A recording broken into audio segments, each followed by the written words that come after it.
अंतर्मुखी रहना है, मुख से ना कुछ कहना है।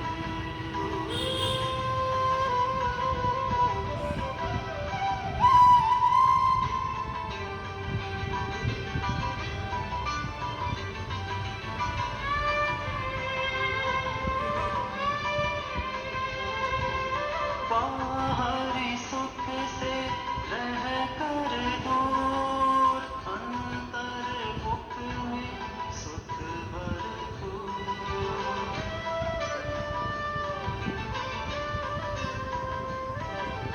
बाहरी सुख से रह कर दूर, अंतर्मुख में सुख भरपूर। शांति की सौगात लेकर जग को लुटाते रहना है। अंतर्मुखी रहना है, मुख से ना कुछ कहना है।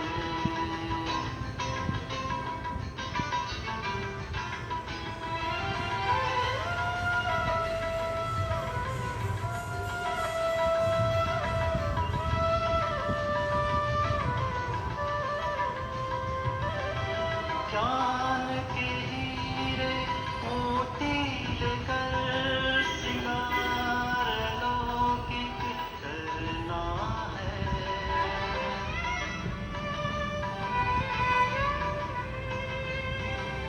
ज्ञान के हीरे मोती लेकर श्रृंगार लौकिक करना है।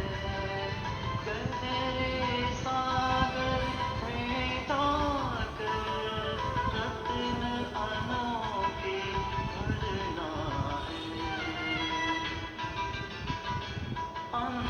अंतर्मुखी रहना है, मुख से ना कुछ कहना है। अंतर्मुखी रहना है, मुख से ना कुछ कहना है। मौन की दुनिया में रहना है, शांति हमेशा लुटाना है। अंतर्मुखी रहना है, मुख से ना कुछ कहना है।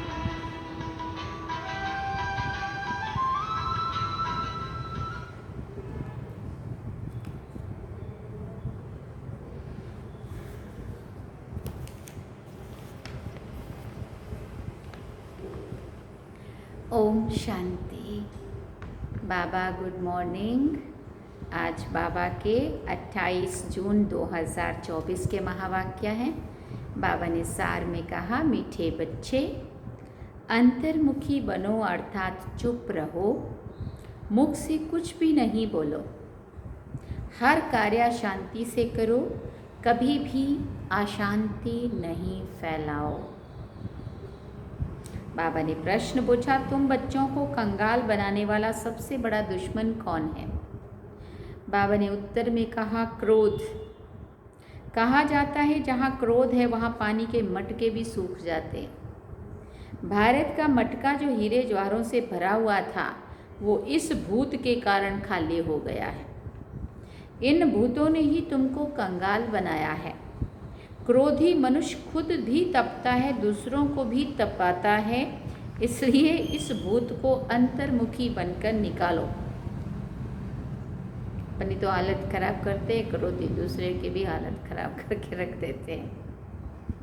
इसलिए ये भूत खुद को भी तपाता है और दूसरों को भी, इसलिए अंतर्मुखी बन करके इसको निकालो। ओम शांति। बाप बच्चों को समझाते हैं, मीठे बच्चे अंतर्मुखी बनो। अंतर्मुखता अर्थात कुछ भी बोलो नहीं, अपने को आत्मा समझ बाप को याद करो।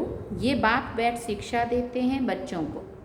और कुछ भी बोलने का इसमें नहीं है, सिर्फ समझानी दी जाती है गृहस्थ व्यवहार में ऐसे रहना है मन मना भाव। मुझे याद करो, यह है पहली मुख्य पॉइंट। तुम बच्चों को घर में क्रोध भी नहीं करना चाहिए। क्रोध ऐसा है जो पानी का मटका भी सुखा देता है। क्रोधी मनुष्य अशांति फैलाता है, इसलिए गृहस्थ व्यवहार में रहते शांति में रहना है। भोजन खाकर अपने धंधे अथवा ऑफिस में चले जाना, वहाँ भी साइलेंस में रहना अच्छा है। सब कहते हैं हमको शांति चाहिए। ये तो बच्चों को बताया है, शांति का सागर एक ही बाप है। बाप ही डायरेक्शन देते हैं, मुझे याद करो। इसमें बोलना कुछ भी नहीं है, अंतर्मुख रहना है। ऑफिस आदि में अपना काम भी करना है तो इसमें जास्ती नहीं बोलना होता है, बिल्कुल मीठा बनना है, कोई को दुख नहीं देना चाहिए। लड़ाई आदि करना ये सब क्रोध है। सबसे बड़ा दुश्मन है काम। फिर दूसरा नंबर है क्रोध, एक दूसरे को दुख पहुंचाते हैं। क्रोध से कितनी लड़ाई होती है, बच्चे जानते हैं सतयुग में लड़ाई होती नहीं है। यह है रावण पने की निशानी। क्रोध वाले को भी आसुरी संप्रदाय कहा जाता है। भूत की प्रवेशता है ना, इसमें बोलना कुछ भी नहीं है, क्योंकि उन मनुष्यों को तो ज्ञान है नहीं, वो तो क्रोध करेंगे। क्रोध वाले के साथ क्रोध करने से लड़ाई लग जाती है।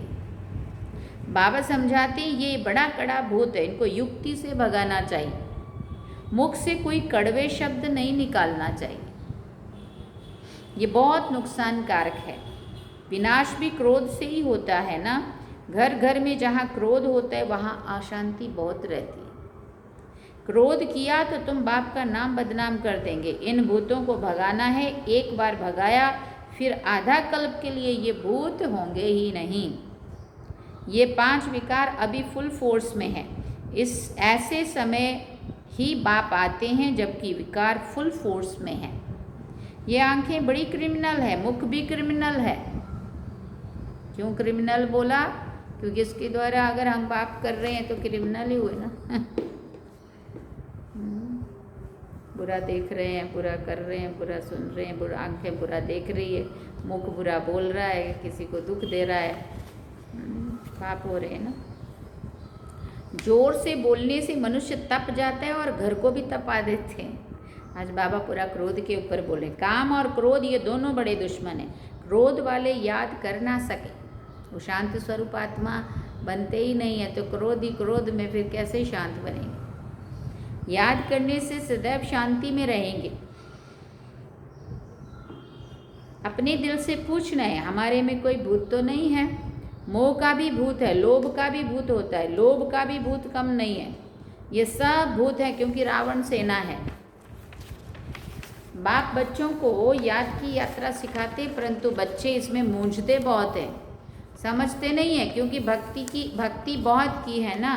भक्ति है दे अभिमान, आधा कल्प दे अभिमान रहा है। फिर बाबा ने कहा बाह्य मुक्ता होने के कारण अपने को आत्मा समझ नहीं सकते। बाप बहुत जोर बहुत लगाते, अपने को आत्मा समझ बाप को याद करो, परंतु आता ही नहीं है। और सब बातें मानते भी हैं, फिर क्या देते हैं, याद कैसे करें? कोई चीज़ तो दिखाई नहीं पड़ती है। उनको कहा जाता है तुम अपने को आत्मा समझते हो, ये जानते हो वो बेहद का बाप है। मुख से शिव शिव बोलना नहीं है, अंदर में जानते हो ना मैं आत्मा हूँ। मनुष्य शांति मांगते हैं, शांति का सागर वो परमात्मा ही है, ज़रूर वर्षा भी वही देंगे। अब बाप समझाते मेरे को याद करो तो शांति हो जाएगी और जन्म जन्मांतर के विक्रम भी विनाश होंगे। बाकी कोई चीज़ है नहीं, कोई इतना बड़ा लिंग नहीं होता है। आत्मा छोटी है, बाप भी छोटा है। याद तो सभी करते हैं, हे भगवान, हे गॉड। कौन कहता है? किसने कहा? आत्मा कहती है, अपने बाप को याद करते, हे गॉड, हे ईश्वर, हे भगवान, हो प्रभु, हो परमात्मा। हाँ, तो वो आत्मा कह रही होती है।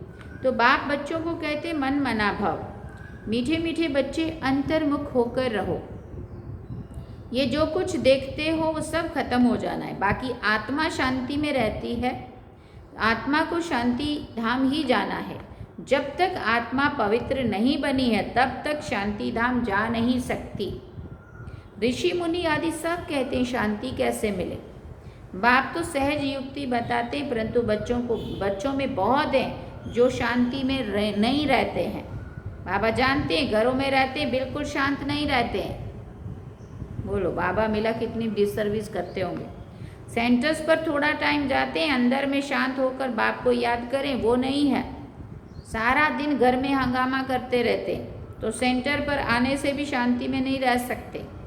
कोई की देह से प्यार हो गया तो उनके मन को कभी शांति नहीं हो सकती, बस उसकी ही याद आती रहेगी। बाप समझाते मनुष्यों में है 5 भूत, कहते हैं ना इसमें भूत की प्रवेशता है। इन भूतों ने ही तुमको कंगाल बनाया है। वो तो करके एक भूत वो भी कभी प्रवेश कर लेता है।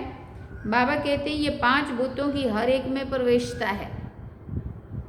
इन भूतों को भगाने के लिए ही पुकारते हैं, बाबा आकर हमको शांति दो, इन भूतों को भगाने की युक्ति बताओ।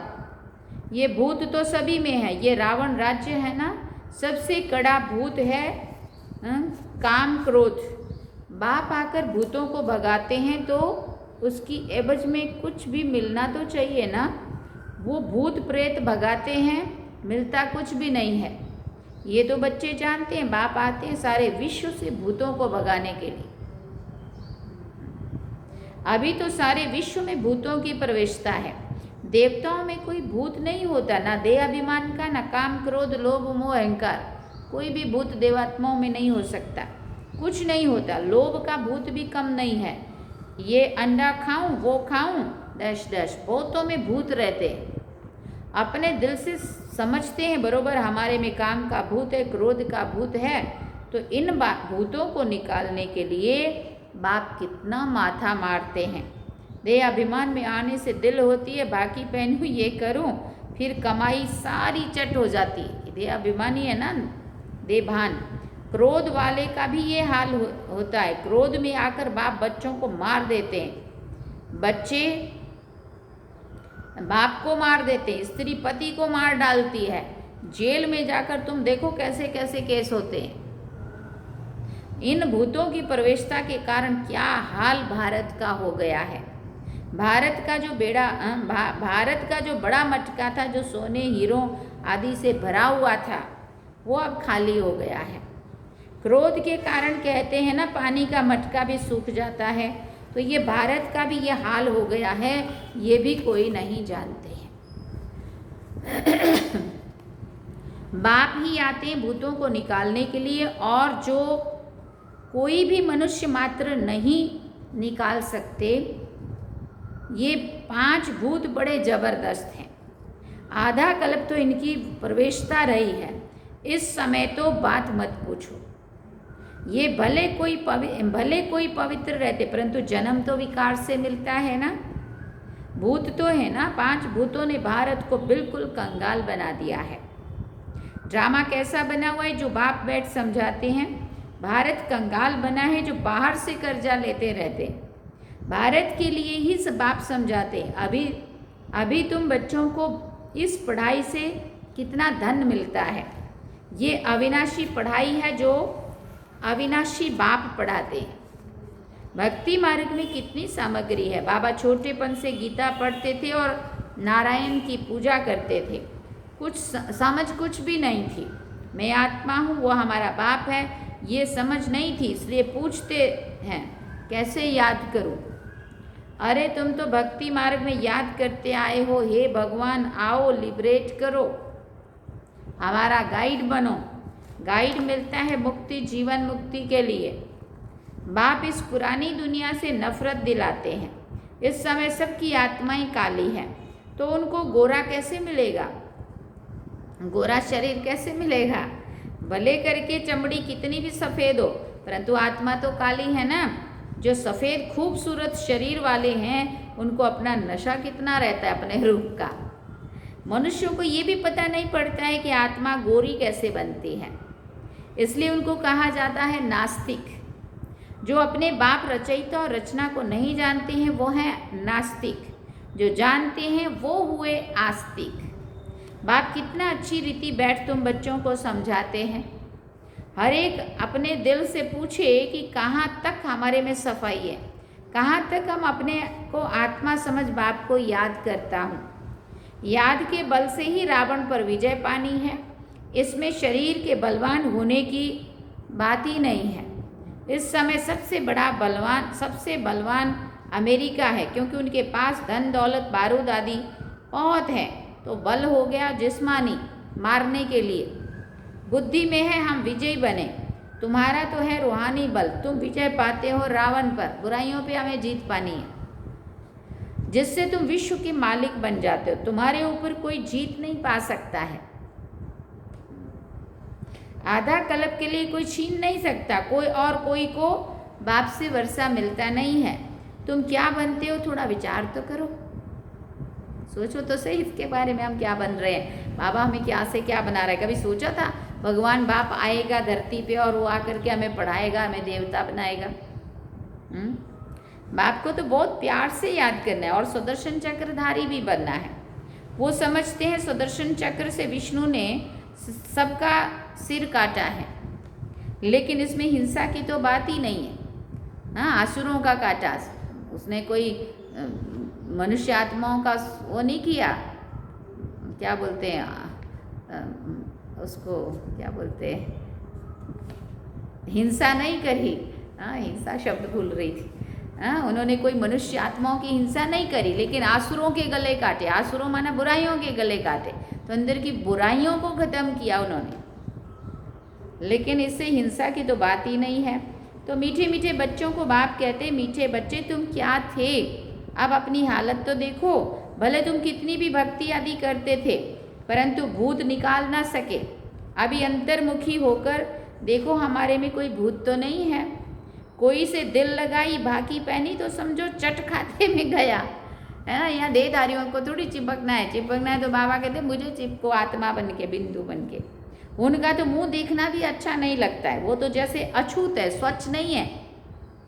अंदर में दिल खाती है, बरोबर मैं अछूत हूँ। बाप कहते हैं देह सहित सब कुछ भूलो, अपने को आत्मा समझो। ये अवस्था रखने से ही तुम देवता बनेंगे। तो कोई भी भूत नहीं आना चाहिए।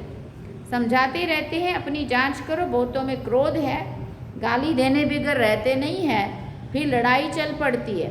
क्रोध तो बहुत खराब है, भूतों को भगाकर एकदम क्लियर होना चाहिए। शरीर याद भी ना आए तब ऊंच पद पा सकते हैं, इसलिए अष्ट रत्न गाए हुए हैं। तुमको ज्ञान रत्न मिलते हैं रत्न बनने के लिए। कहते हैं भारत में 33 करोड़ देवताएं थे, परंतु उनमें भी अष्ट रत्न पास भी 2 ऑनर होंगे, उनको ही प्राइज मिलेगी। जैसे स्कॉलरशिप मिलती है ना, तुम जानते हो मंजिल बहुत भारी है, चलते चलते गिर पड़ते हैं, भूत की प्रवेशता हो जाती है, वहाँ विकार होता नहीं है। तुम बच्चों की बुद्धि में सारे ड्रामा का चक्र फिरना चाहिए। तुम जानते हो 5000 वर्ष में कितना मास, कितने घंटे, कितने सेकंड होते हैं, कोई हिसाब निकाले तो निकल सकता है। फिर ये जो झाड़ है ना, उसमें भी ये लिख देंगे कि कल्प में इतने वर्ष, इतने मास, इतने दिन, इतने घंटे, इतने सेकंड होते हैं। मनुष्य कहेंगे ये तो बिल्कुल एक्यूरेट बताते हैं, 84 जन्मों का हिसाब बताते हैं, तो कल्प की आयु क्यों नहीं बताएंगे। बच्चों को मुख्य बात तो बताई है कि कैसे भी करके, क्या बात बताई है, कैसे भी करके भूतों को भगाना है। इन भूतों ने तुम्हारी पूरी सत्यानाश कर दी है। सभी मनुष्य मात्र में भूत जरूर है ही भ्रष्टाचार की पैदाइश। वहाँ भ्रष्टाचार होता नहीं है, रावण ही नहीं है, रावण को भी कोई समझते नहीं है। तुम रावण पर जीत पाते हो, फिर रावण होगा ही नहीं। अभी पुरुषार्थ करो, बाप आए हैं तो बाप का वर्षा तो जरूर मिलना चाहिए। तुम कितना बारी देवता बनते हो, कितना बारी आसुर बनते हो, उनका हिसाब नहीं निकाल सकते, अनगिनत बार बने होंगे। अच्छा बच्चे, शांति में रहो तो कभी क्रोध नहीं आएगा। शुरू बाबा ने मुरली अर्थ की थी, शांति में रहना चाहिए, क्रोध नहीं करना चाहिए। लास्ट में मुरली पूरी हो रही है, बाबा कह रहे हैं अच्छा बच्चे शांति में रहो, कभी क्रोध में तो कभी क्रोध नहीं आएगा। बाप जो शिक्षा देते हैं उस पर अमल करना चाहिए। अच्छा, मीठे मीठे सिकिल दे बच्चों प्रति माता पिता बाप दादा का याद प्यार और गुड मॉर्निंग। रूहानी बाप की रूहानी बच्चों को नमस्ते। हम रूहानी बच्चों की रूहानी माता पिता बाप दादा को दिल व जान सिकवा प्रेम से याद प्यार गुड मॉर्निंग नमस्ते। थैंक यू बाबा, शुक्रिया बाबा। धारणा के लिए मुख्य सार है, अपने आप से पूछना है हमारे में कोई भी भूत तो नहीं है, आंखें क्रिमिनल तो नहीं होती हैं, जोर से बोलने व अशांति फैलाने का संस्कार तो नहीं है, लोभ मोह का विकार सताता तो नहीं है। ये सब चेकिंग करनी है खुद की। फिर बाबा ने कहा दूसरा पॉइंट में, किसी भी देहधारी से दिल नहीं लगानी है। देह सहित सब कुछ भूल याद की यात्रा से स्वयं को रूहानी बल भरना है। एक बार भूतों को भगाकर आधा कल्प के लिए छुटकारा पाना है। एक बार अभी भगा दिए ना, फिर वो पूरा आधा कल्प के लिए भाग जाएंगे। वरदान में बाबा ने कहा, ईश्वरीय विधान को समझ विधि से सिद्धि प्राप्त करने वाले फर्स्ट डिवीजन के अधिकारी भव।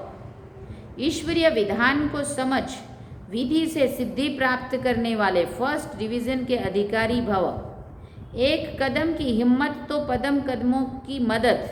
ड्रामा में इस विधान की विधि नूंधी हुई है। अगर ये विधि विधान में नहीं होती तो सभी विश्व के पहले राजा बन जाते। नंबरवार बनने का विधान इसी के कारण ही बनता है। तो जितना चाहे हिम्मत रखो और मदद लो। चाहे सरेंडर हो, चाहे प्रवृत्ति मार्ग वाले हो, अधिकार समान है, लेकिन विधि से सिद्धि है। इस ईश्वरीय विधान को समझ अलवेलेपन की लीला को समाप्त करो तो फर्स्ट डिवीजन का अधिकार मिल जाएगा। स्लोगन में बाबा ने कहा, संकल्प के खजाने के प्रति इकोनॉमी के अवतार बनो। संकल्प के खजाने के प्रति क्या करो? एकानामी के अवतार बनो। हाँ, संकल्पों की शक्ति को उसकी भी बचत करनी। इकोनॉमी करनी माना बचत करनी। ओम शांति। सार में बाबा ने कहा, मीठे बच्चे अंतर्मुखी बनो, अर्थात चुप रहो, मुख से कुछ भी नहीं बोलो, हर कार्य शांति से करो, कभी भी अशांति नहीं फैलाओ। और बाबा ने कहा, जहाँ अशांति होती है ना, क्रोध होता है ना, वहाँ पानी के मटके भी सूख जाते हैं। सोचो जरा कितना क्रोध कितना खतरनाक। और आप सब अनुभवी हैं इसके कि जब क्रोध आता है तो कितना वो घर का माहौल बिगाड़ के रखता है, कितना घर में अशांति हो जाती है। सभी सारा परिवार का मूड कैसा हो जाता है ना। इसलिए क्रोध अच्छी नहीं। घर में एक व्यक्ति भी क्रोधी होगा ना, सारे घर का माहौल अशांत कर देगा। इसलिए चीज़ के ऊपर बाबा ने आज खास अटेंशन दिलाया। अब चलते हैं हम बाबा की याद में। चलिए।